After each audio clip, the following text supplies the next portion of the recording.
Fövqəladə Hallar Nazirliyinin Dövlət Yanğın Nəzarəti Xidməti səlahiyyətləri daxilində ölkə ərazisində yanğın təhlükəsizliyinin təmin edilməsi məqsədi ilə zəruri tədbirlərin görülməsini davam etdirir.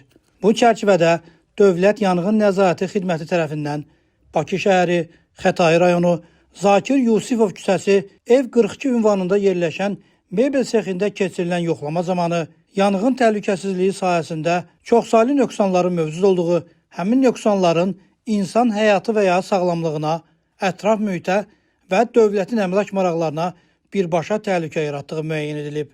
Belə ki, obyekt yanğın su hovuzu və avtomatik yanğın xəbərverici siqnalizasiya qurğusu ilə təmin edilməyib, elektrik təsərrüfatı, elektrik qurğularının quraşdırılması qaydalarının tələblərinə uyğun quraşdırılmayıb, o cümlədən yanğın təhlükəsi törədə bilən keçirici müqavimətin əmələ gəlməməsi üçün kabel və naqillərin birləşmə sahələri və sonluqları xüsusi sıxaclarla və ya qaynaq yolu ilə bərkidilməyib.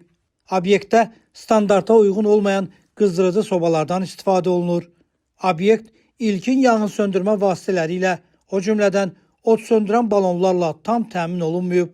Obyekt havalandırma ventilyasiya qurğusu ilə təmin edilməyib. Sıxılmış və maliyyələşdirilmiş propan qaz balonundan istifadə olunur. Obyektin bəzi tavan hissələri yanar materiallarla üzlənilib. Taxta konstruksiyalara isə oda davamlı məhlul hopdurulmayıb. Obyektin ərazisi gecə işıqlandırması ilə təmin edilməyib və yanar tullantılardan təmizlənməyib. Yanğın təhlükəsizliyinin təmin edilməsi üçün əmrlə yanğına qarşı rejim müəyyənləşdirilməyib. Obyektin fəaliyyəti Dövlət Yanğın Nəzarəti Xidməti ilə razılaşdırılmayıb.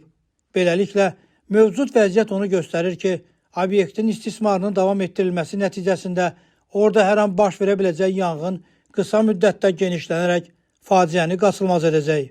Qeyd olunanları nəzərə alaraq yanğın təhlükəsizliyi norma və qaydalarının tələblərinin kobud pozulması faktları aşkar edilmiş Bakı şəhəri, Xətai rayonu, Zakir Yusifov küçəsi, ev 42 ünvanında yerləşən mebel sexinin fəaliyyətinin dayandırılması barədə qərar qəbul olunub və qərarın bir nüsxəsi obyektin nümayəndəsinə təqdim edilib.